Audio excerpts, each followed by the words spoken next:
यासाठी केला होता अट्टहास शेवटचा दिवस गोड भावा आता निश्चिंतीने पावलो विसावा पंढरीया धावा तृष्णेची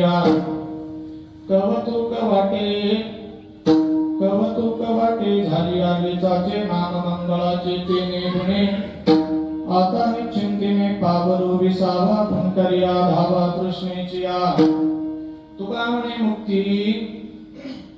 तुका म्हणे मुक्ती परनेली नोवरी आता दिवस चारी खेडी मिळी आता निश्चिंतीने पावलो विसावा पंढरीया धावा तृष्णेची यंत प्रविशम वाच मिमां प्रसुप्ता संजीवयन्ति किल शक्तिधर स्वरामा अन्यांश्च हस्तचरण श्रवणत्वगादीन् प्राण नमो भगवते पुरुषाय तुभ्यं पादोका करू प्रधान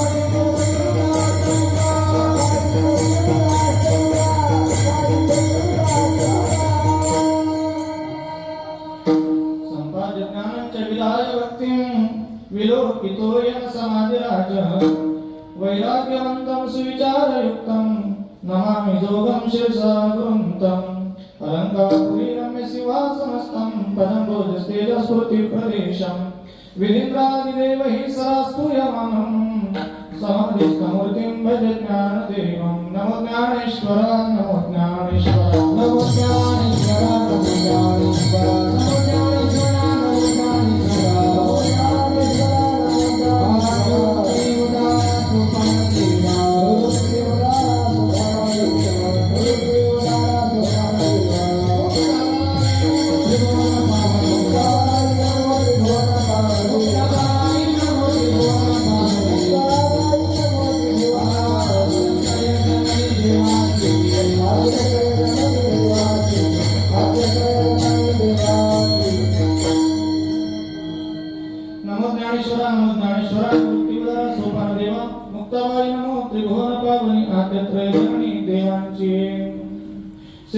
सेवक झालो तुमच्या लागलो निज चरणा अहो स्वामी तुकया देवा यावरी न करावा अवहेरो नमो जन्मभूमी जिथे जन्मलो मी नमो कर्मभूमी जिथे वाढिलो मी नमो अलंकापुर भूमी जिथे ज्ञान पावित झालो आम्ही नमो भारत राष्ट्र भूमी जिचे पडू इथून पुढे कामी मस्तक हे पाया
यासाठी केला होता अट्टहास शेवटचा दिवस गुड भावा आता निश्चिंतीनं पावलो विसावा पंढरीया धावा तृष्णेची आता वाचलेला द्यायचा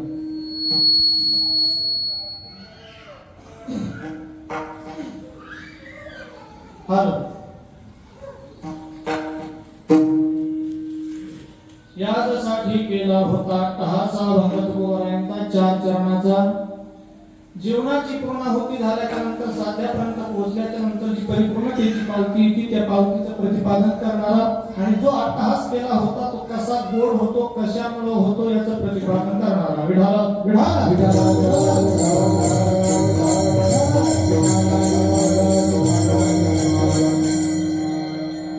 अभंगावरती बोलण्यापूर्वी निमित्त तुम्ही आम्ही सर्वजण या ठिकाणी जमलेले आहात. कार्यक्रमाचं आयोजन नियोजन प्रयोजन आपल्या सर्वांना ज्ञातव्य आहेच असेलच तरी पण वक्ता मात्र सांगण्याचं आद्य कर्तव्य ठरतं या न्याय कैलासवासी यमुनाबाई रामदास बारसे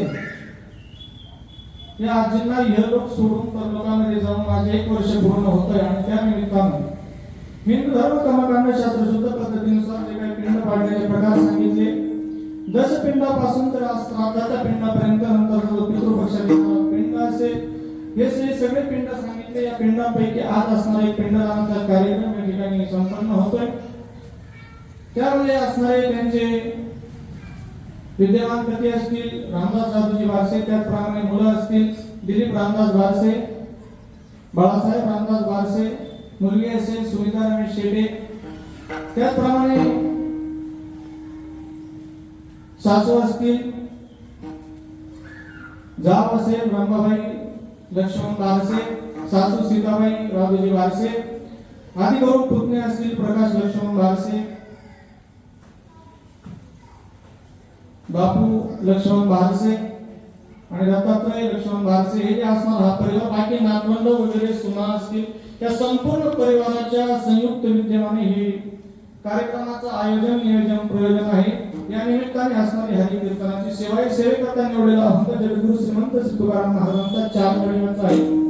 अभंगातील प्रतिपाद्य विषय असा आहे की शेवट माणसाला कसा असावा तो कशाने गोड होतो याचं प्रतिपादन करणार आहे. हा मृत्यूलोक आहे सज्जनांनो इथे प्रत्येक जन्माला आलेल्या जीवाला एक ना एक दिवस जावं लागणार आहे यात खोटं नाही. उपजेते नासिले ते पुनर्पिढीचे हे घडीला इंद्रजयसे परिभ्रमेगा देहाच्या गावाल्या जन्म मृत्यूच्या सोहळ्या ना म्हणून हे धनंजयाची आपरी ज्याचा ज्याचा जन्म झाला त्याला एक ना एक दिवस त्या ठिकाणी मृत्यूच्या तडाख्यातून जावं लागणार आहे. मृत्यू हा एका खेळाप्रमाणे आहे. खेळामध्ये कितीही पट्टीचा जरी खेळाडू असला तरी त्याला त्या खेळामध्ये एक ना एक दिवस बाद व्हावं लागतं. कितीही पट्टीचा जरी खेळाडू असला तर त्याला त्या खेळामध्ये एक ना एक दिवस बाद व्हावं लागतं. त्याप्रमाणे पूर्वी खो खोचा खेळ असायचा आता खो खोचा खेळ जो पावत चाललेला आहे. खो खोच्या खेळामध्ये असणारे जे काही खेळाडू असतील ते एकमेकांच्या विरुद्ध दिशेने तोंड करून बसलेले असायचे. त्याबरोबर एक पळणारा असायचा आणि एक त्याला पकडणारा असायचा. तो पळणारा त्या ठिकाणी पुढे पळतोय आणि पकडणारा मागे पळतोय परंतु मागे पळत असताना बसलेल्यांपैकी त्या पळणाऱ्याने एखाद्याला जरी खो दिला तर त्याला उठावं लागतं. जसं त्याला खो दिल्याच्या नंतर उठावं लागतं तसं तुमच्या आमच्या जीवनामध्ये एक ना एक दिवस मृत्यूचा खो आल्याच्या नंतर एक लोक सोडून जावं लागतं अर्थात ह्या लोकांतून उठावं लागतं. विडाला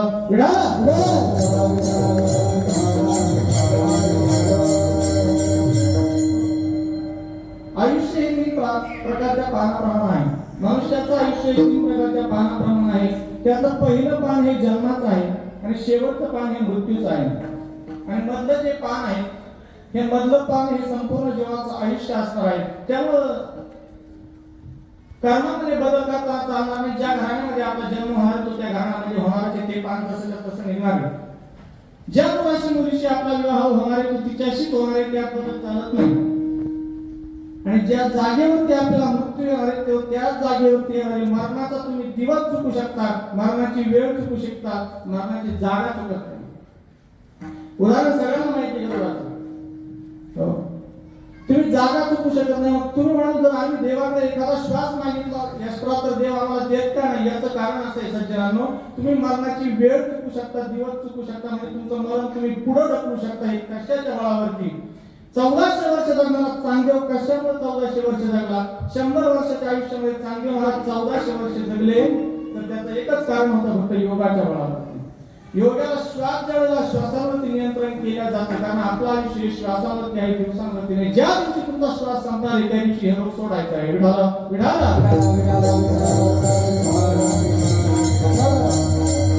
त्यामुळे मधलं जे पान आहे आयुष्य ते कशा प्रकारे रंगवायचं हे आपल्या हातात आहे. कारण जाणं आणि येणं हे आपल्या जरी हातात नसलं परंतु जाताना कसं जायचं हे आपल्या हातात आहे. जाताना कसं जायचं हे आपल्या हातात आहे. जसं तुकाराम महाराजांचा सिद्धांत अनेक प्रकारे होते, त्याच प्रकारचा एक सिद्धांत या अंगणामध्ये दिलेला आहे. तुकाराम महाराज ज्यावेळेला गेले ते कसे गेले? देह प्रत्येकाला ठेवायचा आहे, कारण देह जो निर्माण झाला हा ठेवण्यासाठी झालाय, कारण देह तुमचा नाही. देह हा तुमचा नाही, देह हा 5 जणांकडून उसना आणलेला आहे आणि उसने आणलेली गोष्ट ज्याची त्याला द्यावी लागते. नाही द्यावी लागते. तुमच्याकडे प्रमाण आहे असं करायची. देह हा 5चा किंवा येडका मदन केवळ पंचानन किंवा कुट प्रकरणातला अभंग आहे 5 दामाचा घोंगडा निसेन.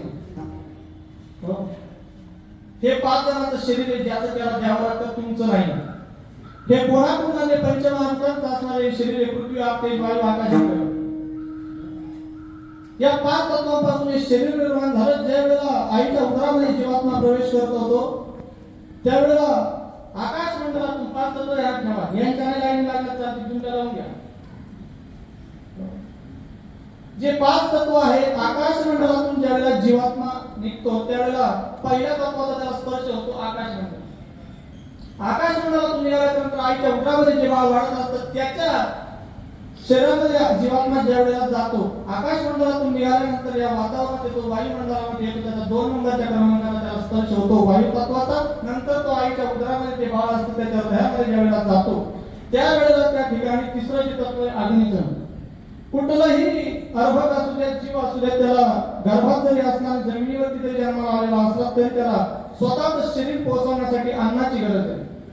आणि मग ते जे बाळ गर्भामध्ये वाढत असतं त्या बाळाला अन्न आणि पाणी त्या ठिकाणी पोहोचवावं लागतं. आणि ते आईनं खाल्लेलं अन्न प्रत्येकाच्या शरीरामध्ये जठराग्नी आहे. त्या जठराग्नीवरती ते पचवलं जातं आणि पचवलेलं अन्न आईनं नाळेच्या माध्यमातून त्या बाळाच्या उदरामध्ये जातं आणि किंबहुना 9 महिने 9 दिवसाची वाढ त्या बाळाची त्या आईच्या पोटामध्ये होते. म्हणजे अग्नी तत्वाचा स्पर्श त्याला आईच्या उदरामध्ये होतो. चौथाचे तत्व आहे ते पाण्याचं तत्व आहे. आईच्या उदरामध्ये असताना नाकी तोंडी घुरनिकडे गर्भवतीचे दुःख गाणे कोणा पुढे सांगावे. आईच्या उदरामध्ये असताना त्याला जलतत्वाचाही त्या ठिकाणी स्पर्श होतो. आणि शेवटचं जे तत्व आहे ते पृथ्वीचं तत्व आहे. 9 महिने 9 दिवस झाल्याच्या नंतर 9 मास कष्टवासी भागाने प्रसूत झाली एकाची कर्मजाड तुझी मान अडकली. ते दिवस भरल्याच्या नंतर त्या ठिकाणी गेल्यानंतर जन्माला येतो. या पृथ्वीवरती जन्माला आल्याच्या नंतर या पृथ्वीचा आधार घेऊन तो वाढू लागतो जीव. पृथ्वीतून निर्माण झालेला अन्नधान्यावर तो शरीर आपलं सांभाळू लागतो, जगू लागतो. आणि जगल्याच्या नंतर त्याचं कर्म झाल्याच्या नंतर श्वास संपल्याच्या नंतर एक ना एक दिवस हा देह ठेवतो. आणि देह ठेवल्याच्या नंतर तुम्हाला 5 तत्व सांगितले आणि 5 तत्वांकडून जे शरीर आणलं त्यांच्यापासून जे बनलं हे ज्याचं त्याला द्यायचे. बरोबर? जन्माची प्रक्रिया झाली, परंतु आता मरणाची प्रक्रिया आहे. जसं पहिल्यांदा गगनातून जे तत्व येत होतं, आकाश मंडळातून प्राण निघाला होता, तो शेवटी पृथ्वीपर्यंत आला. ते 5 तत्व ज्याचे त्याला द्यावे लागतात. ज्यावेळेला एखादा मनुष्य शरीर ठेवतो अर्थात तो मरण पावतो त्यावेळेला आपल्याकडे लगेच त्याला घरातून उचलून स्मशानात नेत नाही. काय करतात? घरातून बाहेर काढल्याच्या नंतर त्याचं सगळं चिरडीवरती ठेवल्याच्या नंतर त्याच्या सोबत भात बांधून देतात. देतात ना पटापट बोल, चला वेळ वाया नका. आणि तुम्ही कितीही वेळ बसले तर रंगीत संगीत काहीच भेटणार. त्याच्यावर काय बांधून देतात? भात बांधून देतात ना. तो भात काय बांधून देतात सज्जनांनो? घरून प्रेत उचलल्याच्या नंतर गावाच्या वेशीपर्यंत प्रेत नेलं जातं.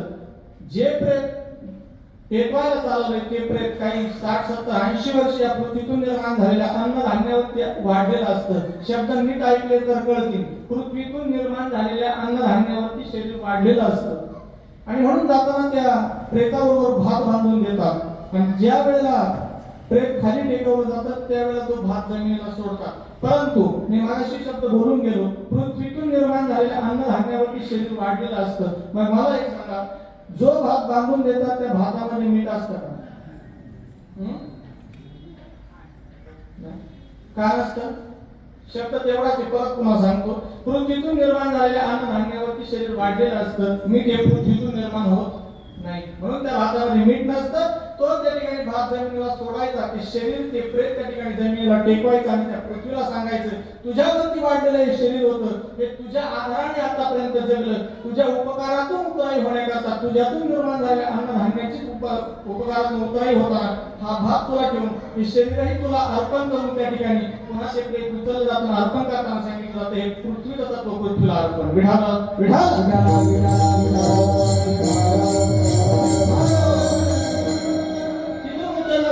स्मशानात नेल्याच्या नंतर दुसरं जे तत्व आहे ते पाण्याचं. लगेच अग्नी डाग देत नाही, आपल्याकडे देतात कारण पंचकर्म ते गावचे 4 चौकड्या होते ना, ते 4 लोक काय म्हणते, 4 लोक सापडलेच नाही असं. हे चौक कोणाला बोलून देत नाही, एक शिकवल्या बांबवान वगैरे वगैरे आमचे आजोबा वाढले आकडं मला तुला पेटवायचं काय करायचं की आमचं मेले एवढी काय करण्याची.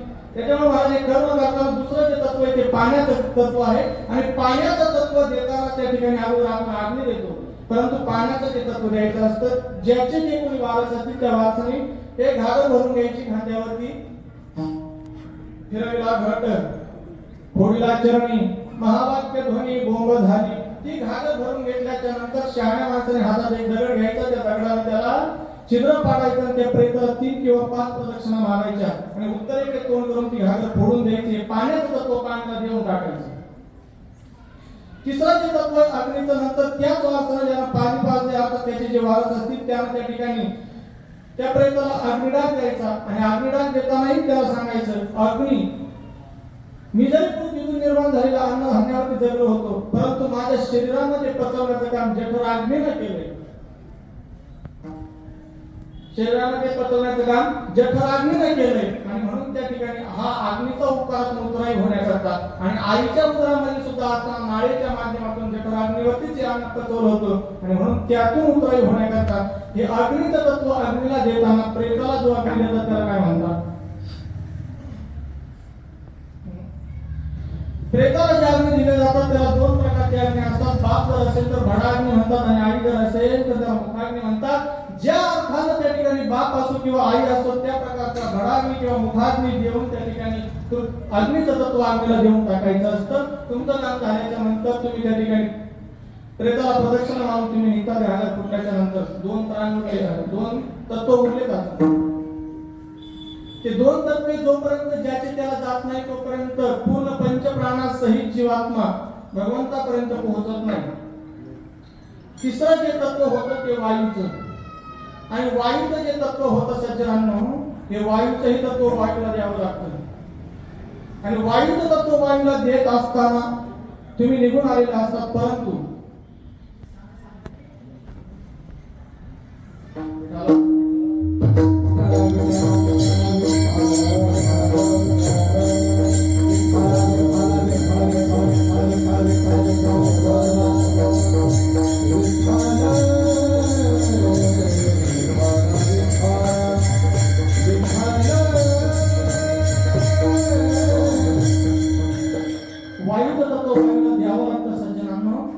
मेल्याच्या नंतर तुम्ही जरी त्याला पेटून जरी आला असता तरी त्याच्या शरीरामध्ये एक प्राण असतो. तुम्हाला माणूस मेला प्राण असतो, होय सज्जनांनो त्याच्या शरीरामध्ये एक प्राण असतो आणि जर प्राण नसतो तर मग त्याच्या नाकाला कापूस लावायची गरज काय. मेल्याच्या नंतर माणसाच्या शरीराला नाकाला त्या ठिकाणी कापूस लावतात याचं कारण आहे हवा आतमध्ये गेल्याच्या नंतर ते शरीर फुगतं. बरोबर, ज्या अर्थी शरीर फुगतं त्या अर्थी शरीरामध्ये फुगवणारा कोणीतरी आहे, त्याशिवाय कारण घडू शकत नाही. तुका म्हणे कार्य कारणाचा हेवा, जोपर्यंत करता आहे तोपर्यंत कार्य घडतं, करता निघून गेल्याच्या नंतर कार्य घडत नाही. ज्या अर्थी शरीर फुगतं त्या अर्थी फुगवणारा कोणीतरी आहे, जो आहे त्याचं नाव धनंजय नावाचा प्राण. जोपर्यंत तुम्ही घागर फोडत नाही अग्नी दाग देत नाही तोपर्यंत धनंजय नावाचा प्राण त्या ठिकाणी शरीरामध्ये असतो. ज्यावेळेस तुम्ही घागर फोडतात त्यावेळेला धनंजय नावाचा प्राण त्या शरीरातून निघतो आणि बाकीच्या 4ही प्राणांसोबत पंचप्राण एकत्र त्या ठिकाणी जे तत्व होतं वायूचं वायुमंडलामध्ये जातात आणि त्याला सांगतात वायू भक्षून जरी राहिलो होतो आणि येताना वायुमंडलातून जरी आलो होतो ते वायूचंही तत्व वायूला त्या ठिकाणी अर्पण करत असताना तो पंचप्राण त्या ठिकाणी निघून जातो आणि जाताना कुठे जातो जिथपर्यंत त्याची गती असेल तिथपर्यंत जातो, आकाश मंडळामध्ये जातो. हे पाचही तत्व ज्याचे त्याला द्यावे लागतात. झाला प्रेतरूप शरीराचा भाव रक्षेला ठाव स्मशानीचा. या अंगामध्ये वर्णन करत असताना जगद्गुरु तुकोबा शेवटच्या कडव्यामध्ये असं म्हणतात, तुका म्हणे रक्षा झाली उजळला दीप गुरु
शरीराची राख झाल्याच्या नंतर पुन्हा दिली तिलांजोळी कुळनामरूपासी शरीराच्या चित्याशी समर्पिले. जे शरीर ज्याचं होतं त्याचं त्याला देऊन टाकलं. हे 5 जणांचा आणलेलं उष्ण होतं आणि उष्ण कधी का होईना ज्याचं त्याला द्यावं लागतं. म्हणून माणसाला मरावं लागतं आणि मेल्याच्या नंतर आगाकर्मी जे भरावे तरी सुद्धा दुःखी भोगावे. बरोबर तयाचे फळ मला यावे तयाचे भोगावे यावे. देहा एका कोणत्या तरी एका देहात येऊन पुन्हा भोगावं लागतं. ते तुम्ही असं टेन्शन येत नाही ते म्हणजे थोडीशी घरी गडबड झाली होऊन तर येत नाही. पण झाली तर सावरणारी माणसं असलं काही वाटत नाही. आणि तुम्ही नसले तरी मला भीती वाटत नाही कारण याला काही कळत नाही. विठाला विठाला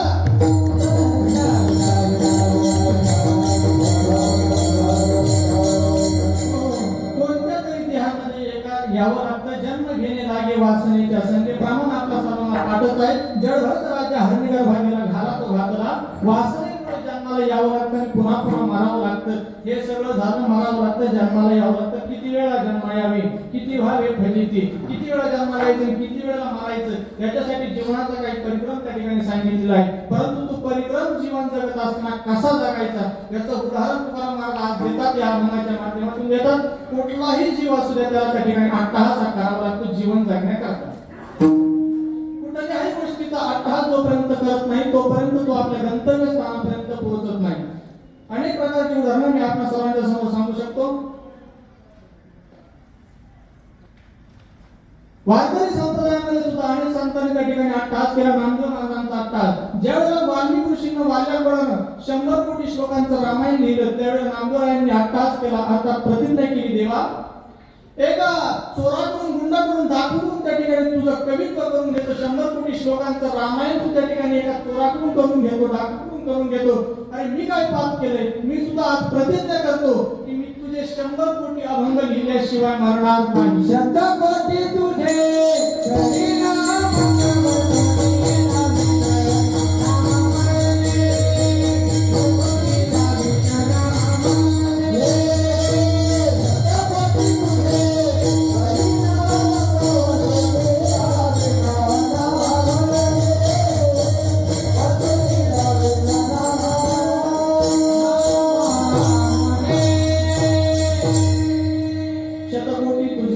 करीना अभंग वर तुम्ही दाविन नामाने 100 कोटी जोपर्यंत अभंग माझे लिहून होत नाही तोपर्यंत मी शरीर सोडणार नाही. नामदेव महाराजांचा अट्टहास. बरोबर अट्टहास. त्याच्यानंतर वारकरी संप्रदायाचे आद्यगुरु जर असतील ज्यांनी स्थापना केली असतील ज्ञानदेव रचेला पाया उभारले देवाला माऊली महावैष्णव ज्ञानोबारायांचा सुद्धा एक अट्टहास होता. अवघाची संसार सुखाचा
ठिकाणी अट्टहास केला, संकल्प केला, 28 संकल्प त्या ठिकाणी पूर्ण करून जगाला दाखवून दिलं.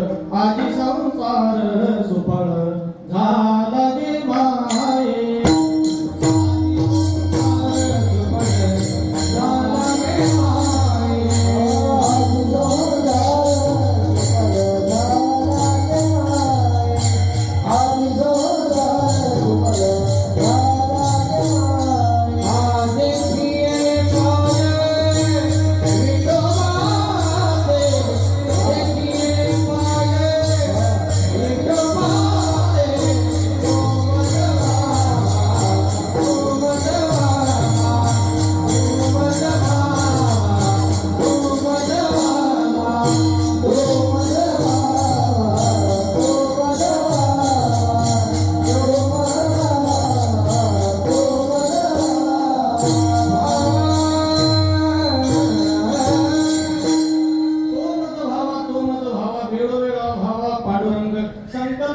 संसार सुखाचा करीन. आणि ज्या वेळेला संकल्प अट्टहास केला आणि पूर्णाहुती झाल्याच्या नंतर विश्रांतीचा श्वास सोडताना सांगितलं, आधी संसार सुखळ झाला गे माय, देखील रे पाय विठोबाचे. त्यावेळेला त्यांचं गंतव्यस्थान त्यांना भेटलं, अट्टहास पूर्णत्वाला नेला. वारकरी संप्रदायामध्ये अनेकांचे अट्टहास होते, पुराणांमध्ये शास्त्रांमध्ये सुद्धा अनेकांचे अट्टहास होते. यादव कुळाचा मी ज्यावेळेला संपूर्ण नाश करेल त्यावेळेला शेतीची गाठ बांधेल. अट्टहास कोणाचा होता? चाणक्याचा. काहींचा जो अट्टहास असतो सज्जनांनो, हा जगाच्या हिताकरता नसतो आणि स्वतःच्याही हिताकरता नसतो. केवळ सुडबुद्धीने केला जाणारा उपाय म्हणजे अट्टहास. आज चाणक्याचा कुठलाही स्वार्थ नसताना सुद्धा त्याने अट्टहास केला की जोपर्यंत मी यादव कुळाचा नाश करत नाही तोपर्यंत शेतीची गाठ बांधणार नाही. महाभारतामध्ये सुद्धा अट्टहास कोणाचा होता? महाभारतामध्ये एक मामा होऊन गेला, काय नाव त्याचं? चांगला होता का वाईट होता? तुम्ही सगळे वाईट म्हणा, परंतु शकुनी हा चांगला होता. Shakuni is the great. पटवून देऊ शकतो मी, वेळ आपल्याकडे कमी आहे. त्याला माहिती बाबा मी इतका मोठा गाव टाकतो आणि आज टाकणार आहे. शकुनी वाईट नव्हता, शकुनी हा चांगला होता. किंबहुना रामायणामध्ये सुद्धा एक मामा होऊन गेला, काय नाव त्याचं? मारी. चांगला होता का वाईट होता? मारीच मामा सुद्धा चांगला होता. तिसरा एक कंस आपल्याकडे जायचं नाही. आणि आजही कलियुगामध्ये मामा आहेत आपले चांगले का वाईट आहेत? चांगले. सज्जनांना मी सांगू इच्छितो आणि सांगू शकतो, पण तेवढ्या अट्टहासाने सांगू शकतो. महाभारतातला शकुनी मामा चांगला होता. ते तिकडे स्वयंपाकांचं कोण आहे रे? विठाला विठाला विठाला.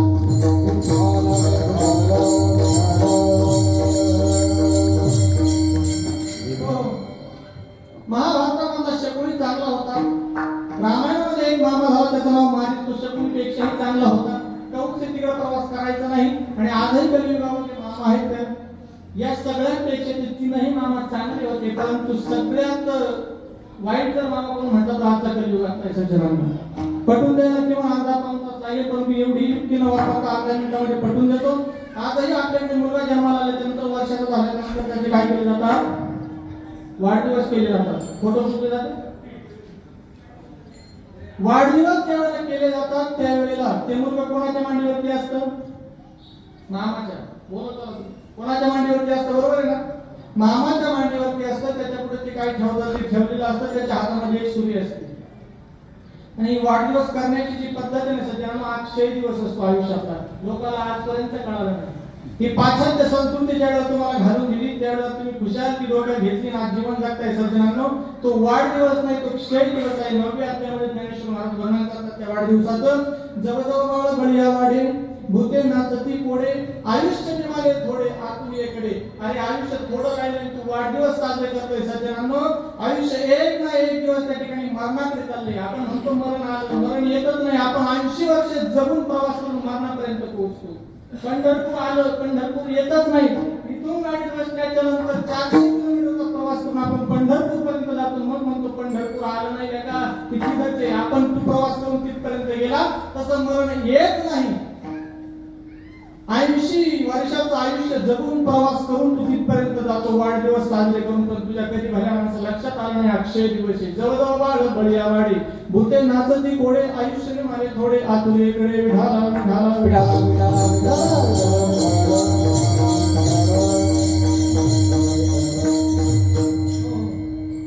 शकुनी मामाचा एक अट्टहास होता. शकुनी मामानं काय केलं होतं सज्जनांनो, महाभारतामध्ये त्याचे स्वतःचे असणारे 100 भाचे मारण्याचा त्यानं अट्टहास केला होता. कारण हा राहत होता, तो मेवण्याकडे राहत होता. तेव्हापासून एक म्हण सुरू झाली, जिसके घर में साला उसका कभी नहीं होगा भला. यानं काय केलं होतं शकुनीनं, त्यांच्याच घरी राहून त्यांच्याच भाकरी खाऊन त्यांच्याच राज्यावरती त्यांच्याच पोरांवरती डाव टाकला होता. जरी त्यानं डाव टाकला होता, जग म्हणत असेल सज्जनांनो शकुनीनं स्वतःचे भाचे कपट करून मारले महाराज, हे जगाला काय माहिती महाराज. हे ऊपर से तो बहुत बड़े लेकिन अंदर की बात रामने सज्जनांनो, या धृतराष्ट्रानं काय केलं होतं, ते शकुनी मामाचे 100 गोदामात कोंडून मारलेली. जी गांधार देशाची कन्या होती, गांधारी तिला देत नव्हते धृतराष्ट्राला, आंधळ्याला, म्हणून ती पळून आणल्याच्या नंतर धृतराष्ट्राला भीती वाटली. भीती वाटल्याच्या नंतर म्हणजे तिकडून कोणीतरी येईल आणि माझा वध करेल, आणि म्हणून त्या आंधळ्या धृतराष्ट्राने काय केलं होतं, हिचे 100 भाऊ गांधारीचे गोदामात कोंडले. गोदामात कोंडल्याच्या नंतर त्यांना एक मूठ हरभरे द्यायची. 100 जणांना बरोबर एकच मूठ हरभरे द्यायचे. परंतु त्याचा शकुनीच्या ठिकाणी बापाला एक शब्द बोलून बसला होता, आणि बोलल्यामुळे बापाने त्याला कमरेमध्ये पायामध्ये मारल्याच्या नंतर तो वाकडा झाला होता आणि तो लंगडत चालायचा. ते शकुनी अपंग माणसं डोक्यात घालू शकत असतात. शकुनी बुद्धिवान होता, आणि त्या बुद्धिवान शकुनीने काय केलं, त्या 99 भावाला सांगितलंय, त्या मुठभर हरभऱ्यावरती आपण झुरून मारणार आहे ना, मग तुम्ही सगळे एक काम करा, याचा बदला आपल्याला घ्यायचा. एक तर बहीण पळून आणली गांधारी, आणि त्या गांधारीला पळून आणल्याच्या नंतर आपल्याला याचा बदला घ्यायचा होता. यानं आपल्याला तुरुंगात डाबले आणि आता झुरून आपल्याला मारणार आहे. जो हरभरे तो देतोय ते हरभरे तुम्ही खाऊ नका. कच्च्या होईल आपल्याला मारायचं ना, ते सगळे हरभरे म्हणून तुम्ही मला द्या. तुम्ही सगळे त्या ठिकाणी 99च्या 99 मरून जाल, आणि मी एकटा अपंग असल्यामुळे बुद्धीत हुशारी मी त्याला चालाकी दाखवणार नाही धृतराष्ट्राला, आणि तुम्ही मेल्याच्या नंतर तुमचे हरभरे मी खात राहील. आणि ते खाल्ल्याच्या नंतर शेवटी त्या धृतराष्ट्राला मी दया करेल, त्याच्याकडे विनंती करेल की हे धृतराष्ट्र, 99 भाऊ मेल्याच्या नंतर मी एकटा अपंग काय करणार आहे, आणि त्याला दया आल्याच्या नंतर तो मला बाहेर सोडेल, आणि बाहेर सोडल्याच्या नंतर मी या सगळ्यांचा बदला घेईन.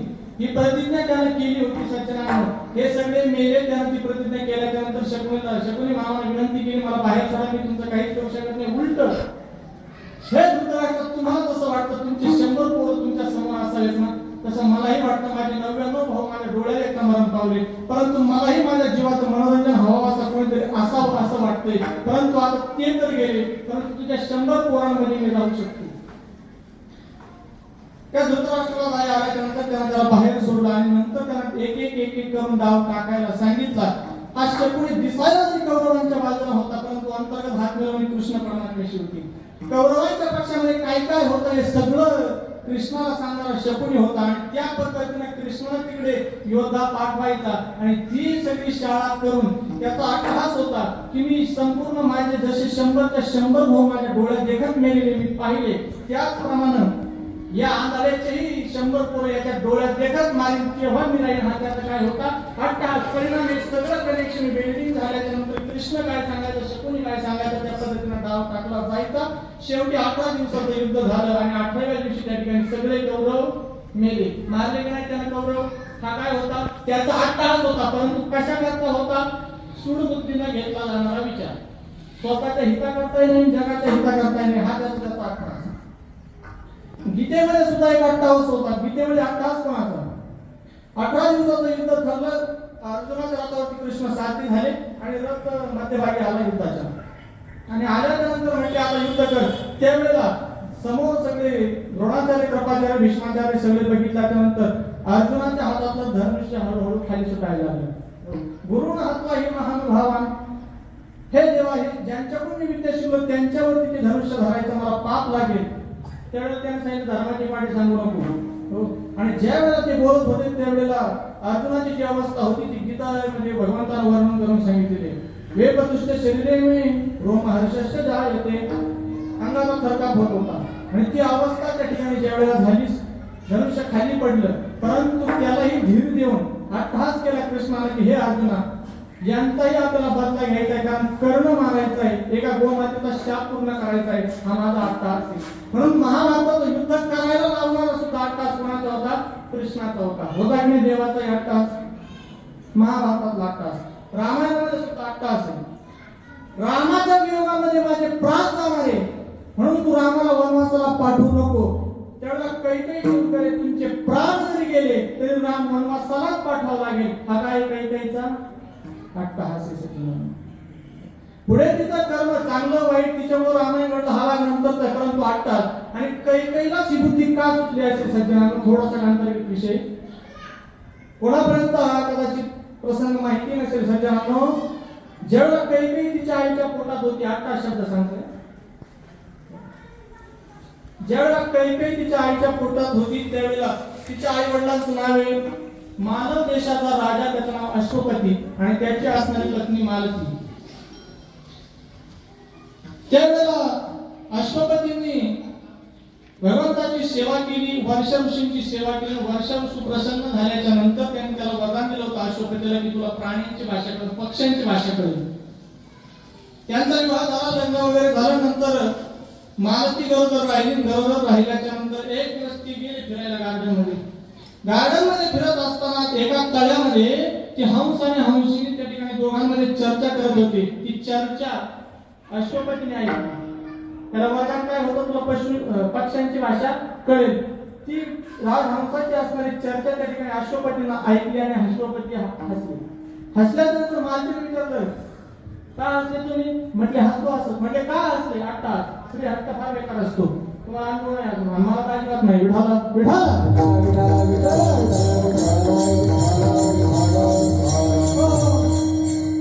स्त्री हट्टापूर्वक ठिकाणी राजा अशोकपती म्हटला, त्याला वरदान देताना असं दिलं होतं ज्या वेळेला तुला पशुपक्ष्यांची भाषा कळेल, परंतु एरवी तू पत्नी सहित बाकी कोणाला जरी सांगितलं, ज्या वेळेला तुझ्या शब्दातून पशुपक्षी काय बोलले ही भाषा ज्या वेळेला तुला कळेल आणि तू दुसऱ्याला सांगशील त्या क्षणाला तुझा देह पडेल. हे त्याला काय सांगितलं होतं? उशापही होता आणि शापही होता. ज्या वेळेला त्याने विचारलं म्हणजे मी तुला सांगू शकत नाही. का सांगू शकत नाही? मी तुमची अर्धांगिनी आहे. म्हटले हो ठीक आहे, तू माझी अर्धांगिनी आहे, परंतु मी तुला सांगू शकत नाही. का? म्हटले मी मरतो.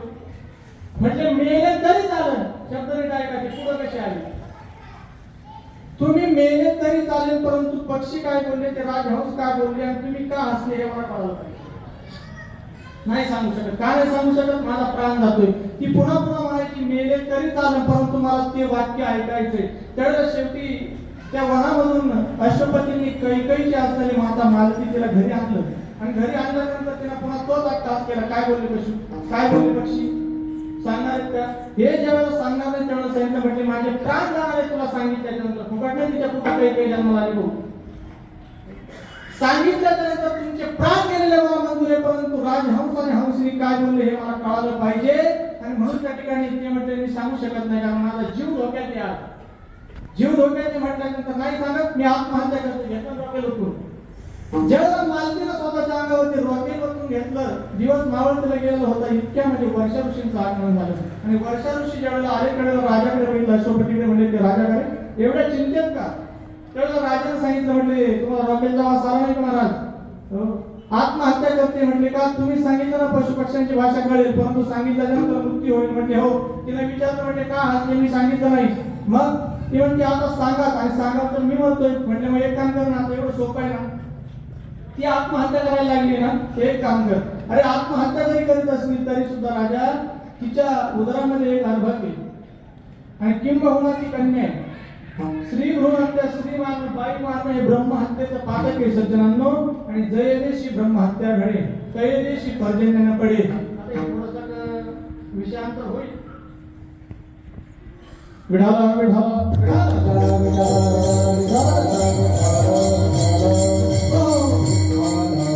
ज्या देशामध्ये गायीची, ब्राह्मणाची, साधूची आणि स्त्रीची हत्या होते त्याला ब्रह्महत्येचं पातक आहे सज्जनांनो. आणि या पातकाला एकच प्रायश्चित्त आहे, त्याला गंगा स्वर्गातून खाली आणणे अथवा त्याला पृथ्वी प्रदक्षिणा निघून जाणे. गौतम ऋषींना शाप दिला होता, ब्रह्महत्येचं पातक लागलं तर नव्हतं पण दिला होता देवांनी.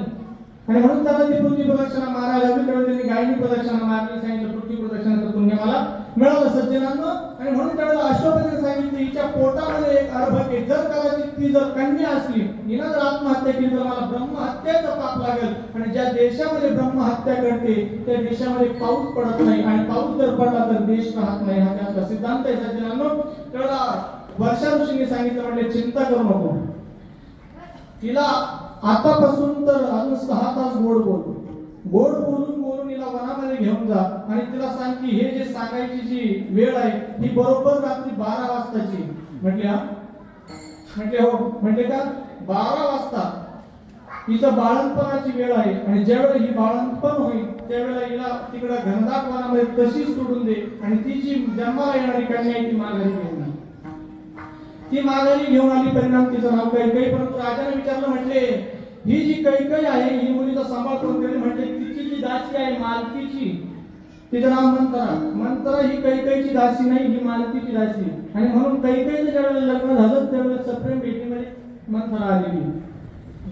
तिच्या दासीचा दूध पिऊन त्या ठिकाणी ती लहानाची मोठी होईल वगैरे सगळं सांगितलं. राजाने ठरल्याप्रमाणे गोड वनामध्ये नेलं. प्रसूत झाली.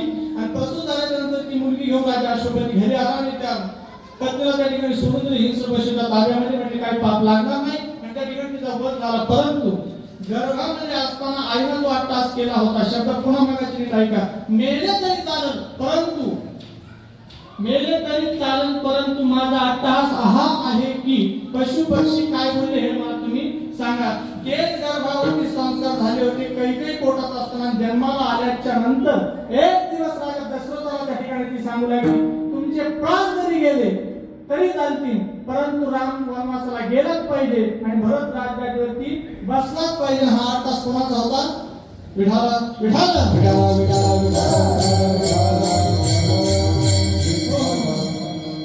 फक्त 8 तास. तुम्हाला 5-6 जण सांगितले 8 तास. म्हणजे प्रत्येकाच्या जीवनामध्ये काही ना काहीतरी अट्टहास असतो. सर्वसामान्य तुमच्या आमच्या जीवनामध्ये एखाद्या कुळातली घराण्याची मुलगी जर एखाद्या ठिकाणी दिली असेल, तिकडे ती जर नांदली नसेल, कदाचित तो बाप तिचा त्या ठिकाणी म्हणतो 2 एकर विकीन पण याची हाही त्याचा काय अट्टहास. ना दुसऱ्याचाही फायदा ना आपलाही फायदा, कोणाचा स्वार्थ नाही, कोणाचा परार्थ नाही, फक्त सुखबुद्धीने केला जाणारा विचार. परंतु असे विचारातून सज्जनांनो रामायणाच्या अट्टहासामधून स्वतःचं कुंकू पुसावं लागलं कैकईला. स्वतःचे 100 भाऊ मारलेले पाहावे लागले शकुनीला. आणि स्वतःचे 100 मुलं मारलेले पाहावे लागले धृतराष्ट्राला. हे सगळं कशामुळे झालं? अट्टहासामुळे. परंतु सज्जनांनो असा अट्टहास करण्यापेक्षा जगद्गुरु तुकोबराच्या मनामध्ये प्रवेश करताना सांगतात ना, मी अट्टहास केला होता परंतु माझा अट्टहास याच्यासाठी होता शेवट म्हणजे मरणाचा दिवस व्हावा याच्याकरता माझा अट्टहास नव्हता. माझी जी साधना आहे, जी परिपूर्णता आहे, ती परिपूर्णता त्या ठिकाणी जोपर्यंत सिद्धीला जात नाही तोपर्यंत माझा अट्टहास होता. हो, कसा होता तुकाराम महाराजांचा अट्टहास? ज्याला भक्ती करायला सुरुवात केलेली होती, 4 युगाचा भक्त होता, मला 4 युगाचा भक्त नामा उभा. 4 जन्मानंतर 5व्या जन्मामध्ये तुकोबरायांचा जन्म झाला होता. अनंत जन्माचे संस्कार त्यांच्यावरती होते. आणि भगवंताची सेवा भक्ती ज्याला करू लागली होती, भक्ती करत असताना 4 अंग असावी लागतात. त्यामध्ये भक्तीचे काही 3 राग पाहिले जातात. कुठलाही मनुष्य डायरेक्ट रामकृष्ण हरी म्हणायला लागला त्याचा उद्धार होऊ शकत नाही सज्जनांना. फक्त त्याचं पुण्य होऊ शकतं परंतु उद्धार होईल त्याची शाश्वती नाही. हे थोडंसं व्याकरण आहे, थोडासा विचार सांगण्याचा विषय तुमच्या डोक्यात तेवढा हायवे बसणार नाही. जोपर्यंत माणसाच्या जीवनामध्ये 3 राग निर्माण होत नाही तोपर्यंत माणूस भक्तीच्या लायक होत नाही. पहिला जो राग बघितला जातो भक्तिशास्त्रामध्ये तो आहे पूर्वानुराग. म्हणजे भगवंत भेटावा, भगवंताच्या भेटीची त्या ठिकाणी तळमळ निर्माण व्हावी, हा पूर्वानुराग, पहिली इच्छा निर्माण व्हावी लागते. हा पूर्वानुराग भक्तिशास्त्रामध्ये पाहिला जातो. आणि दुसरा जो राग आहे 2 नंबरचा तो मिलनानुराग. म्हणजे भगवंताच्या भेटीसाठी साधक महात्मा महापुरुष त्या ठिकाणी रडतो, त्याच्या डोळ्यात अश्रू येतात, भगवंताची करुणा भागतो. तिची जी अवस्था असेल, दया असेल, भगवान परमात्मा त्याच्यावरती करतो, त्याच्या भेटीला त्यावेळेला येतो. त्यावेळेला भगवान भेटल्याच्या नंतर त्या भगवंताला आलिंगन दिल्याच्या नंतर भक्ताला साधकाला जो आनंद होतो आणि त्या आनंदाच्या पोटी त्याच्या डोळ्यातून आनंद अश्रू भेटतात, त्यावेळेला त्याला म्हणतात मिलनानुराग. तीनही अवस्थेमध्ये भक्ताच्या डोळ्यातून पाणी येते. पहिला जो अवस्था होती पूर्वानुराग, म्हणजे भगवंत भेटावा, तो भेटण्यासाठी तळमळत होता, रडत होता, हेही रडणंच आहे. भगवंत भेटल्याच्या नंतर सुद्धा डोळ्यातून पाणी येते, रडतोय, हेही रडणंच आहे. परंतु भगवंत भेटला म्हणून आनंद असतो येते म्हणून रडतोय.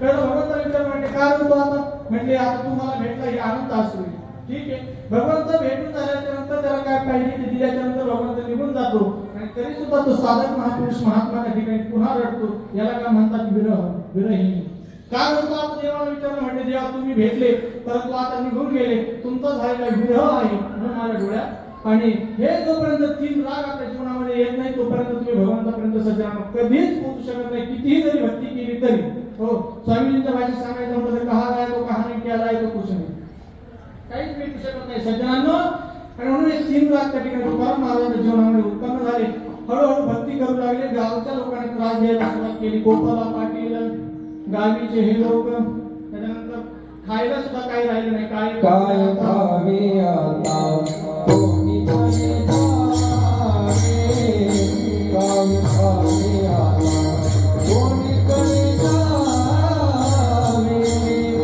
खावे आता कोणी करे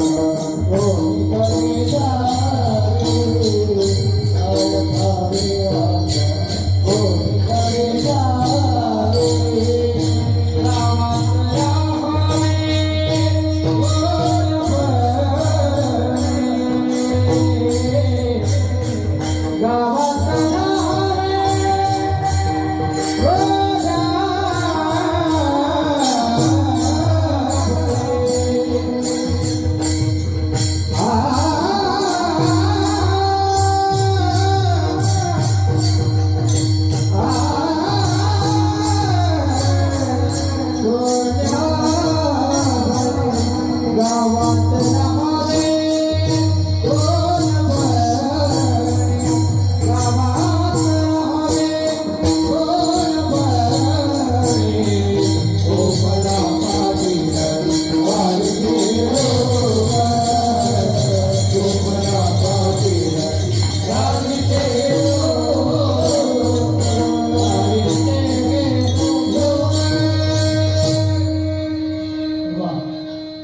गावच्या पाटानं गावाच्या बाहेर काढून गोपाला पाटील गावीचे हे काय खावे आता कोणीकडे जावे गावात राहायचे की नाही अशी अवस्था ज्यावेळेला तारीखेला 3 प्रकारचे डोंगरचे भराड्या त्या डोंगरावर त्या ठिकाणी भगवान परमात्मा जाऊ लागले भंडारा डोंगरावरती भजन करू लागले कोराडा डोंगरावरती भजन करू लागले आणि हे सगळं ज्यावेळेला भजन करत होतं त्यावेळेला तिथेही त्रास होऊ लागला आणि ज्यावेळेला महाराज हे जे साधक जे असतात ना आपल्याकडे वारकरी संप्रदायामध्ये ज्ञानेश कन्या गुलाबराव महाराज होऊन गेले दोन्ही डोळ्याने आंधळे असणारे गुलाबराव महाराज त्या ठिकाणी स्वतःला ज्ञानेश कन्या म्हणायचे स्त्रीचा जो असणारा धर्म असेल 4 दिवसाचा धर्म पुरुष असून सुद्धा गुलाबराव महाराज पाळत होते महाराज स्वतःला काय म्हणायचे ज्ञानेश कन्या म्हणायचे ज्ञानोबरायांची कन्या म्हणायचे जसे गुलाबराव महाराज होते त्याचप्रमाणे संत महापुरुष भगवंताला एकतर भगवंताची कन्या म्हणतात नाही तर भगवंताची पत्नी म्हणतात दोनही नाते त्या ठिकाणी जोडतात ज्यावेळेला पवित्र व पवित्र मंगलांच्या मंगलम ज्यावेळेला तुळशीची माळ गळ्यामध्ये असते त्यावेळेला साधक त्या भगवंताशी नातं जोडतो ते सौभाग्याचं नातं जोडतो आणि ज्या वेळेला हृदयामध्ये पूर्वानुराग निर्णानुराग आणि विरह ज्यावेळेला होतो त्यावेळेला जे नातं जोडलं जातं ते पुत्राचं नातं कन्याचं नातं जोडलं जातं आणि म्हणून तुकाराम महाराज या सगळ्या त्रासाला कंटाळले हे सगळ्यांना माहिती कारण ते सगळं बांधतो सगळ्यांच्या पाठात इकडे वेळ घालवत नाही सगळ्या त्रासाला कंटाळले कागदामध्ये एक प्रमाणे तुमच्या सगळ्यांच्या पाठातलं असेल तिकडेही वेळ घालत नाही कुठल्याही मुलीला जर सासरला त्रास झाला तर ती शेवटी माहेराची आठवण करते गर्भ सासूरवासा भीतो जीव धावे तुझं पाठी कागदाच्या प्रमाणे सज्जनांनो त्या वेळेला तुकाराम महाराज भगवंताला धावा करतात परंतु भगवंत येत नाही त्यावेळेला त्यांनी अनेकांना विनंती केली म्हटले साधू संतांना विनंती केली तुम्ही संकाधिक संत तुम्ही स्वतःला संकाधिक म्हणता हे शब्दामध्ये फार भावे महाराज इथे विनंती केली नाही हे फक्त आपल्याला सरळ दिसतंय तुकाराम महाराजांनी विनंती केली तुम्ही संकाधिक संत पुढचा शब्द ऐका ना म्हणविता कृपावंत तुम्ही स्वतःला कृपावंत म्हणून घेतात ना तर बोलवा आता देवा तुकाराम महाराजांचा अधिकार एवढा सर्वसामान्य नव्हता जगले फक्त सर्वसामान्याप्रमाणे परंतु तुकोबा शेवट जाता जाता म्हटले नव्हे तुका म्हणे दिसतो मी तैसा आणि शेवटी जगालाही म्हणावं लागलं महाराज धन्य तुकोबा समर्थ एवढा अधिकार जेवढा तुकोबारायांचा होता किती अधिकार माहिती का देवाला बोलवल्याच्या नंतर देव येतच होता पुण्यामध्ये चिंतामणी देवाकडे जेव्हा तुकाराम महाराजांची थोडीशी विडंबना झाली म्हटले तुकाराम महाराज सगुण निर्गुण देव आहे म्हटले पांडुरंगाची भक्ती करतो चिंतामणी देव गणपतीची भक्ती करत होते म्हटले मी गणपती बोलवल्याच्या नंतर लगेच येतो म्हणून तुकाराम महाराजांना त्या ठिकाणी बोलवलं सगळे ब्राह्मण बोलवले, चिंतामणी देव ब्राह्मण. सगळे ब्राह्मण ज्या वेळेला बोलवले, भंडारा डोंगरावरून तुकोबराय त्या ठिकाणी आले. तुकाराम महाराज आल्याच्या नंतर म्हटले आता जेवायला बसा. जेवायला बसा म्हटल्याच्या नंतर 2 ताटं केली. बाकीच्या ब्राह्मणांनाही ताटं केली. त्यावेळेला तुकोबराय चिंतामणी देवाला म्हटले ताटं आता आपल्याला 3 काढा. म्हटले का? चिंतामणी देवाला वाटले यांचं असेल काही एखादा नैवेद्य वगैरे. म्हटले नाही. सगळे ताटं वाढून झाल्याच्या नंतर चिंतामणी देवाला तुकोबराय म्हटले अहो चिंतामणी देवा आता तुम्ही जेवायला बसा. म्हटले जेवायला बसा तर तुम्ही अतिथी आहेत, अतिथी जेवल्याशिवाय आम्ही जेवू शकत नाही. म्हणजे आम्ही जरी अतिथी असलो परंतु ब्राह्मणाच्या घरी ब्राह्मणाला सोडून आम्ही जेवू शकत नाही. तुकोबरायांची मर्यादा कदापि होय सीमा उल्लंघन केले विसर्जन आहावणीचे काय खातो आता झाला तुझा ठाव दुर्गतीला भाव एक कविता. हो तुम्हाला सोडून आम्ही त्या ठिकाणी जेवू शकत नाही म्हणून. आणि ताटावरती बसले, पात्रावरती बसले. त्यावेळेला चिंतामणी देवाला सांगितलं म्हणजे हो तुकोबराय तुम्ही ज्या देवाचं भजन करा ना त्या देवाला तुम्ही आता जेवायला बोलवायचं. त्यांच्याकरता हे ताट सोडलेलं आहे. माझ्या तुकोबरायांनी महाराज मनापासून भगवंताचा भाव केला. तुझं मी नको ना शरण जाऊ नारायण ऐसा न देखे मी कोणी तुझाची हे त्रिभुवनी. हे विश्व झालं तुझ्यासारखं या जगात कोणीच नाही. आणि आज वेळ परीक्षेची आणि आज तुला यावं लागतंय देवा. त्यावेळेला हाकेसर शिवडी घालून या स्तंभे स्तंभ फोडी. जसं बंधारा करता आला होता, उपमन्यू करता आला होता, ध्रुवा करता आला होता, शबरी करता आला होता आणि कोणा करता येत नाही तू. आणि आज माझी परीक्षा जर होत असेल आणि तू जर येत नसेल तर माझ्या भक्तीला काय अर्थ आहे? गंभे करू भक्ती सोंगला. हो हे सगळे मला नाटक करतो म्हणतील, भक्तीचं सोंग करतो म्हणतील. त्यावेळेला तुकोबरायांनी भगवंताचा धावा केला. भगवंत किती स्पीडने आले होते माहिती का? जसे गजेंद्राच्या वेळेला आलेले होते. लक्ष्मण विचारला देवा कुठे चालले? हा काय लक्ष्मी ती काय गजराज. म्हणजे इतक्या एकाच सेकंदात हाती शब्द म्हणायला किती वेळ लागतो? हाती हा ज्यावेळेला म्हणजे त्यावेळेला वैकुंठात होता देव लक्ष्मी जवळ. त्याच लक्ष्मीला ती शब्द सांगत होता हातीचा त्यावेळेला गजेंद्राजवळ होता. एवढ्या वेळेला लक्ष्मीला सोडून भगवान परमात्मा त्या ठिकाणी आला. भगवान परमात्मा आल्याच्या नंतर त्या ताटावरती बसले. माझ्या तुकोबरायांची प्रार्थना त्या ठिकाणी माझ्या भगवंतांना ऐकली. ताटावरती बसले परंतु तुकोबरायांनी आता एक मागणी केली. म्हटले देवा ओ चिंतामणी देवा आता मी माझ्या देवाला बोलवलं, तुम्ही तुमच्या देवाला बोलवा. चिंतामणी देवाची भक्ती तेवढीच मोठी होती. फक्त चिंतामणी देव तुकोबरायांचं नाव ठेवलं. जर तुमची साधना आणि भक्ती खरी असेल चिंतामणी देवा तर तुम्ही आता गणपतीला बोलवा. त्याला तुकोबरायांचे उद्गार आहेत अहो चिंतामणी देवा गणपती श्री बोला. गणपतीला आता तुम्हाला बोलावं लागतं. म्हणजे आता बोलवतो. चिंतामणी देवाने त्या ठिकाणी गणपतीचं आवाहन केलं परंतु आता गणपती मात्र येत नव्हता. कारण कोणाही जीवाचा न घडो मत्सर वर्म सर्वेश्वर पूजनाचे. कोणत्याही जीवाचा आपल्याकडून साधकाचा आपण जरी साधक असलो साधना करीत असलो तरी कोणाचाही उपसंवाद उपहास त्या ठिकाणी घडू नये. तोपर्यंत ती साधना तुम्हाला काम देते. ज्या वेळेला एखाद्याचा तुम्ही उपसंवाद करू शकता त्यावेळेला तुमचं सगळं पुण्य जातं महाराज, सगळं जातं. शास्त्रामध्ये सुंदर श्लोक आलेला आहे. निदं त्रिदिनी पुनः यदि वास्तुवन्तु लक्ष्मी समाविशतु गच्छतु वायतेष्टम् अद्यैव मरणमस्तु वा युगान्तरे वा न्यायात् ततः प्रविचरन्ति पदं नदीरः विठला विठला.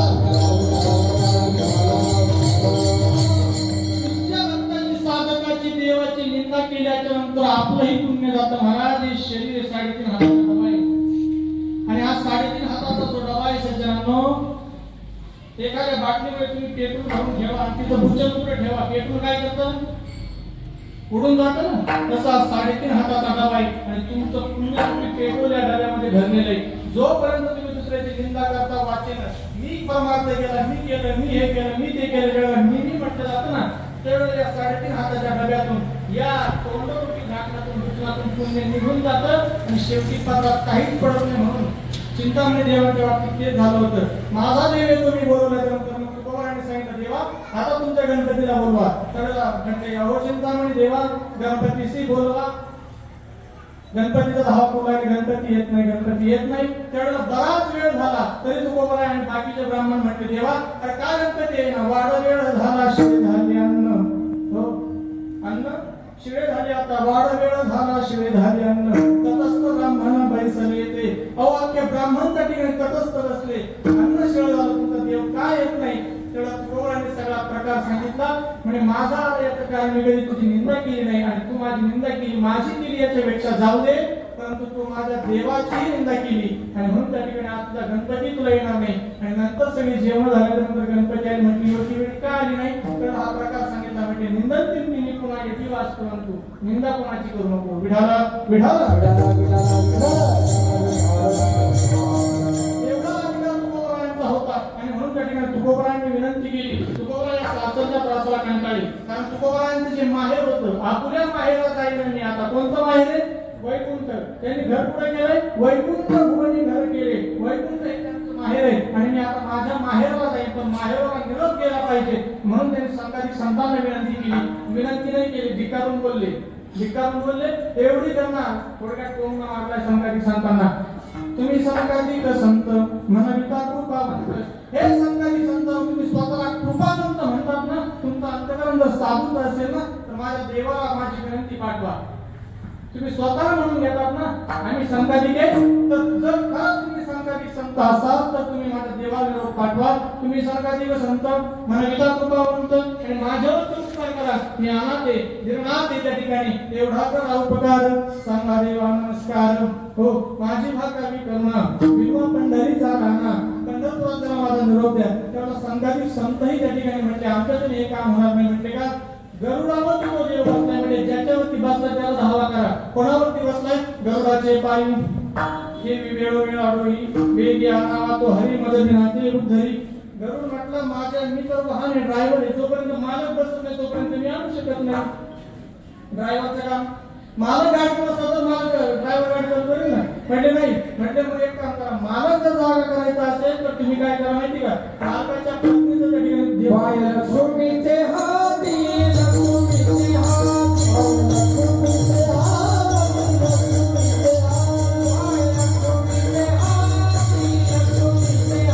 पाय लक्ष्मीचे हात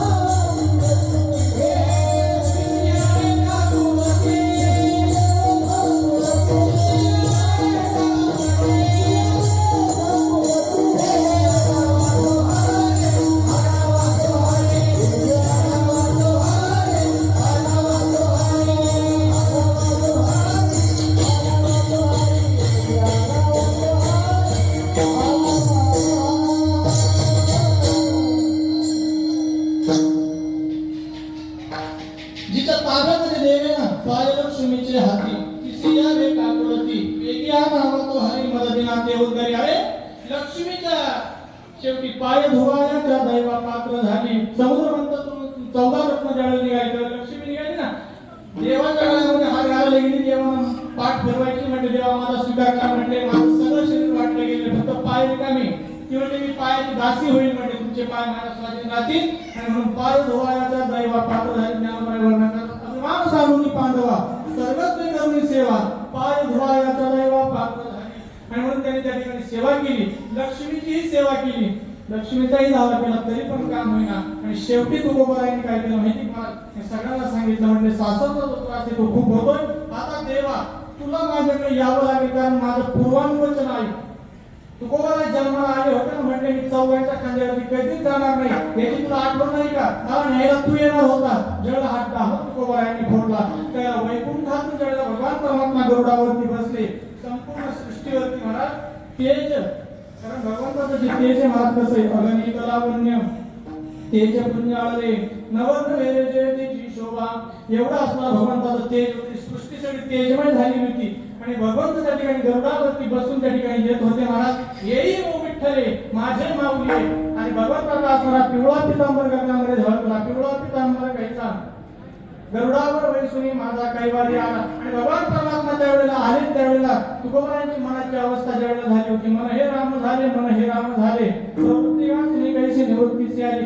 या उक्तीवरती तुकोबराय आले. आल्याच्या नंतर म्हटले देवा तुम्ही आले, परंतु आता गावातल्या लोकांना एवढं सांगतो याच्यासाठी मी परमात्मा केला होता. बघा देव आला, माझा शेवट आहे. आता कोणाला यायचं असेल वैकुंठाला, कारण साधूचा अंतकरण आहे.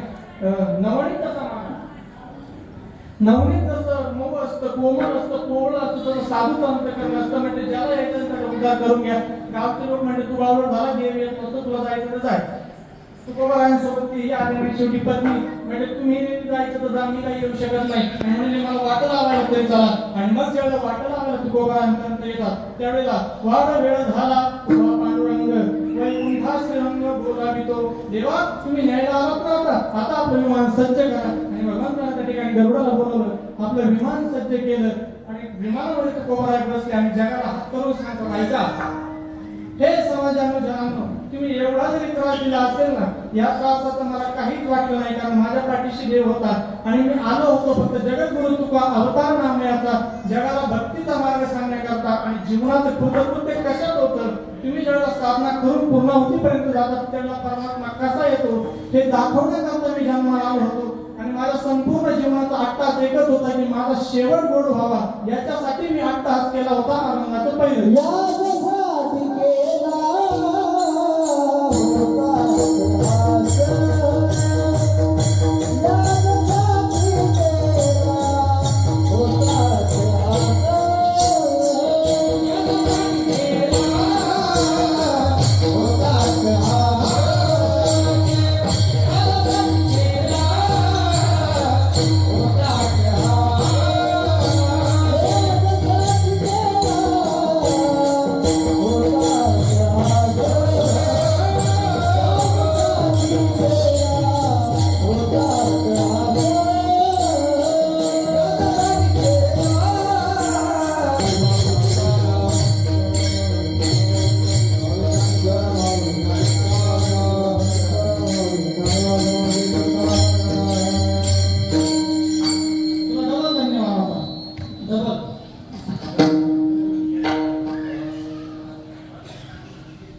आता चिंतेने पावलं विसावा कोणतरी या धारा कृष्णेचे तेवढा शब्द सुटला होता तेवढा धरून घेतो 2 मिनिटांमध्ये.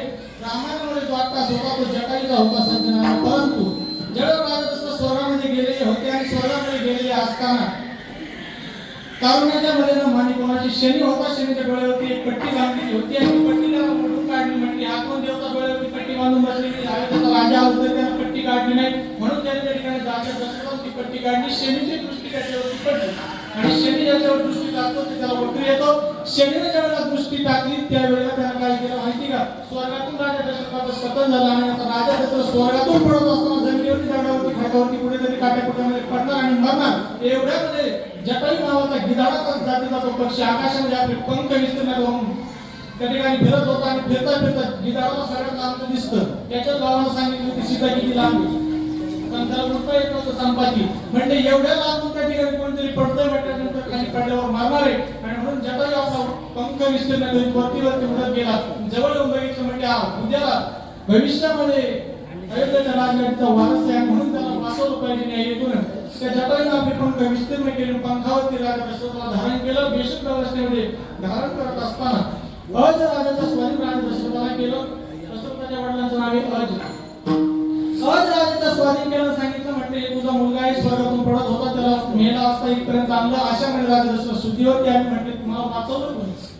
त्यावेळेला अज राजाने सांगितलं जटाई नावाच्या पक्षाने तुला वाचवलं. त्यावेळेला राजा दशरथाला त्याला आलिंगन दिलं, सांगितलं माझ्या जीवा भावाचा मित्र आज तू माझा मित्र आहे, सख्या भावाही पेक्षा तू आज मला जीवदान दिलेलं आहे, बोल तुला काय पाहिजे.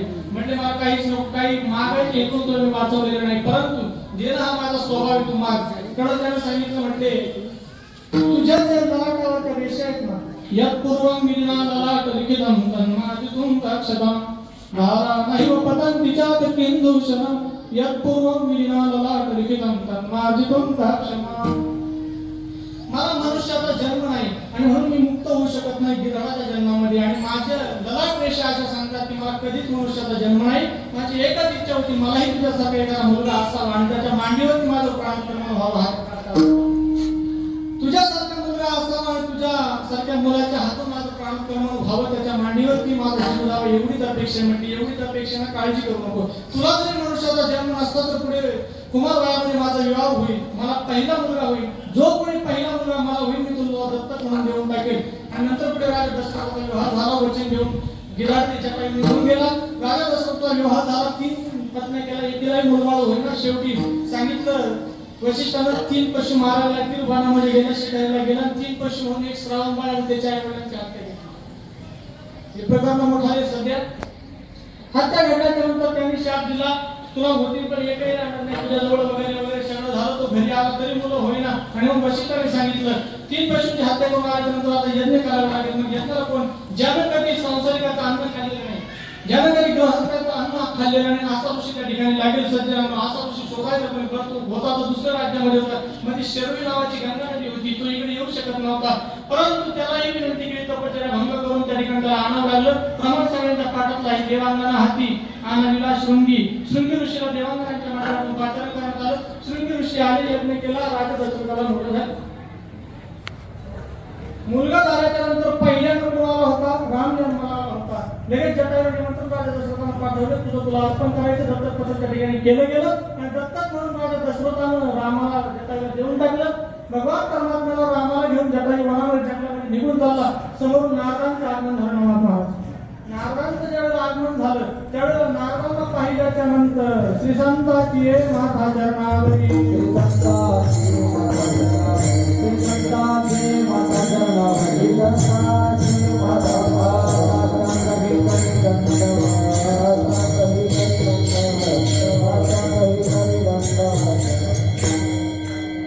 संतांच्या पायावरती प्रणाम केला. श्री संताचे माता चरणावरी साष्टांग हे करी दंडवत. इथून पुढे विश्रांती पावलो सांभाळा, उत्तरी पाडली अंतरी प्रेम सुख.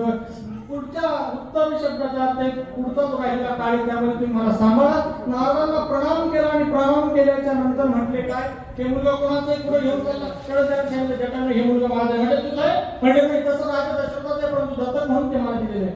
म्हणजे तुला या मुलाची गरज काय? म्हणजे एकच इच्छा आहे, याच्या मागेवरती माझं प्राण क्रमांक यांनी माझ्या शरीराला अग्निदान द्यावा, एवढीच इच्छा आहे. म्हणजे एवढीच आहे ना, एवढ्या करता तू हे बाळ त्या ठिकाणी वनामध्ये घेऊन चालला. तू एक गीत पक्षी आहे, तुम्हाला त्यात नॉलेज अजिबात नाही. कारण काळा सौदानं खाई चुन चुन खाई मास, तुम्हाला लचके करून माणूस खायची सवय. तुम्ही बाकीचे तुझे भावबंदी असतील ते या बाळाला जिवंत ठेवतील. अरे हे सर्व त्या ठिकाणी या बाळाचं संरक्षण कोण करेल? माझ्यावरती विश्वास ठेव.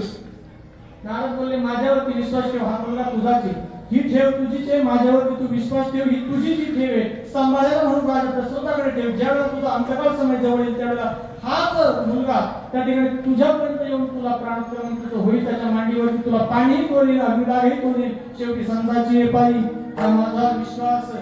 संतांच्या बोलण्यावरती, त्या जटायूला विश्वास ठेवा, नारदाच्या बोलण्यावरती ते मुलगा राजा दशरथाकडे नेऊन दिलं. भगवान रामाला पुढे रामाचा विवाह झाला. वनवास त्या ठिकाणी कैकेयीचा 8 तास होता, तोही पूर्ण झाला. भगवान राम वनवासाला जातात आणि जाता जाता भगवान रामाची सीतामाई चुरीला गेली होती. सगळे ते झाडाला गुंडांना विचारत होते, अशोकाचं जे झाड होतं त्याला विचारायचे, भगवान राम माझी सीता बघितली का? शोक करू लागलेले होते. परंतु खरी मदत केली होती भगवान रामाची सीता शोधण्याकरता किंवा सीतेला विरोध करण्याकरता जटायूने केली होती. काय करणार? सीतामाईला रावणासोबत लढला होता. रावणाने त्याचे पंख तोडल्याच्या नंतर तो त्या ठिकाणी पडला होता जंगलामध्ये. आणि अशा वेळेमध्ये त्या ठिकाणी भगवान रामांचं आगमन झालं. आगमन झाल्याच्या नंतर त्या जटायूने विचारलं, लक्ष्मण जावा सोबत. लक्ष्मण म्हणते, अरे तिथे कोणीतरी पक्षी त्या ठिकाणी तुमच्या नामाचं भजन करतोय, कोणीतरी टाव फोडतोय. म्हणून भगवान राम त्या ठिकाणी त्या पक्षापर्यंत गेले. बघितलं जटायू गिधाड नावाचा पक्षी आहे. म्हणजे आता याचं काय करायचं? कळलं त्या गिधाडाला जवळ विचारलं आणि सांगितलं, म्हणजे कोण आहे तू? म्हणजे मी संपातीचा भाऊ जटायू आहे.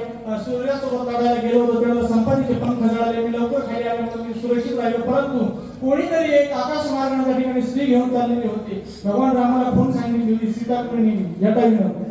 हो, आकाश मार्गाने एक रावण नावाचा राक्षस त्या ठिकाणी वल्गळ परिधान केलेली भव्य कपड्यामध्ये असणारी एका स्त्रीला घेऊन चालला होता. त्याच्याशी विरोध केला. ती स्त्री त्या ठिकाणी टाव फोडत होती, वाचवा म्हणत होती.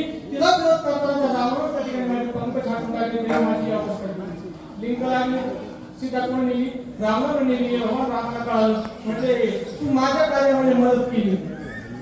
एक प्रकारे थोडे मोठे भगवान राम वनवासाला जावे कैकेयीची इच्छा होती. परंतु कैकेयीची जरी इच्छा होती, भगवान राम जोपर्यंत वनवासाला जात होत नव्हते तोपर्यंत त्यांचे जीवन कार्य पूर्ण होत नव्हतं. कारण सगळे कार्य भगवान राम वनवासात गेल्याच्या नंतर केले. किंबहुना भगवान राम वनवासाला जाण्याकरता अवतार आले होते. तिचा विचार म्हणजे जटायू तुझी काय इच्छा आहे? म्हणजे देवा माझी काहीच इच्छा नाही, माझी एकच इच्छा आहे, मी तुला ओळखलंय कोण आहे? विश्वाचा नायक आहे, तुझा अधिकार सांगताना बोललेला आहे. मी बोललेला वेद बोललेला चालेल सूर्य झाले मी हरलेला प्राण हरलेला जगात चाळीचा सात अंगावर असलेले भोगापंड सुख सगळं द्यायचं मी आज नेमिला असा असणार भगवान परमात्मा तू आहे. किंबहुना सूर्य सुद्धा तुझ्या सत्यशिवाय हरत नाही किंवा वृक्षाची पान हरल्याची सत्ता राहिली अहंता मग कोठे किंवा तुझ्या सत्य वेदासी बोलणे सूर्याशी चालणे तुझ्या बळे हा एवढा सगळा अधिकार तुझा आहे ना. तू ब्रह्मांडाचा नायक आहे आणि तू मला विचारतो काहीतरी माग. अरे माझी काहीच इच्छा नाही, मी याच्यासाठी हा तास केला होता, माझा शेवट गोड व्हावा. तो शेवट गोड होतोय आणि तू मला दुसरं काय देतोय? काहीच नको मला. माझ्या जीवनामध्ये जी आशा होती, इच्छा होती ती राहिलेली नाही. आणि देऊन देऊन तू देतो काय नाव मला काहीच नको म्हणले. आता आलाय ना, आता इच्छा एकच आहे फक्त. आता दृष्टी पुढे आहे साची तू राही. आता दृष्टी पुढे आहे साची तू राही. आता दृष्टी पुढे आहे साची तू राही. आता दृष्टी पुढे आहे साची तुझ्या पाय पांडुरंगा. तुझ्या पाय पांडुरंगा. तुझ्या पाय पांडुरंगा. आता दृष्टी पुढे आहे साची तू राही. जो मी तुझं पाय पांडुरंगा. तू आलाय ना, फक्त तुझ्याकडे बघता बघता माझं प्राण कर्म व्हावं. ज्यावेळेला माझ्या कंठामध्ये प्राण येतील, जेव्हा कंठ प्राण आहे कोणी रोग नसा पाहिजे. कंठामध्ये प्राण ज्यावेळेला येतील त्यावेळेला तू काय कर, समोरची दृष्टी माझ्या चित्तामध्ये तुझी छबी बसेल, त्या ठिकाणी तुझं रूप साजरा असणार रूप माझ्या चित्तामध्ये बसेल. त्यावेळेला तू माझ्या जवळ ये आणि मला मांडी दे. कारण शब्द होता तुझ्या मांडीवरती माझे प्राण सोडायचे. याच्यासाठी मी अभ्यास केला होता. आणि मग पुन्हा भगवान म्हणतात, ठीक आहे मी तुझ्या चित्तामध्ये बसलेलो आहे. देव वसे चित्ती त्यांची घडावी संधी तुझी संगत आता बाकीच्या घडल्याच्या नंतर त्यांचं कल्याण होणार आहे. परंतु अजून काय मागायचे त्यावेळेला ते जटायूचे शब्द होते, देवा मागण्यासारखे या जगात काहीच राहिलं नाही. सगळं जे सुख आहे, सर्व सुखाचे आदर असणारा भगवान परमात्मा तू आहे.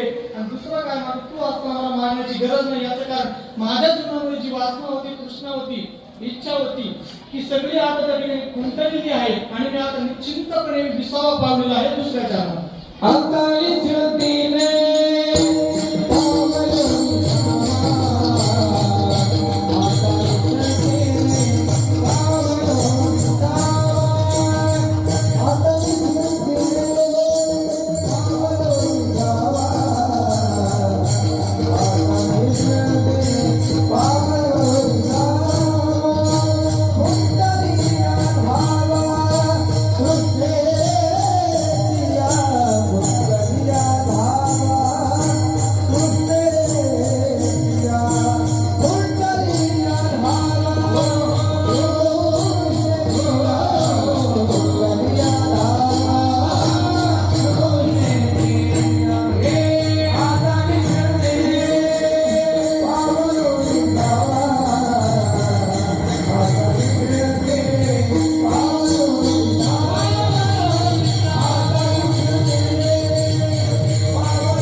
निश्चिंती झाली म्हणजे आता चिंता करायची काही गरज नाही.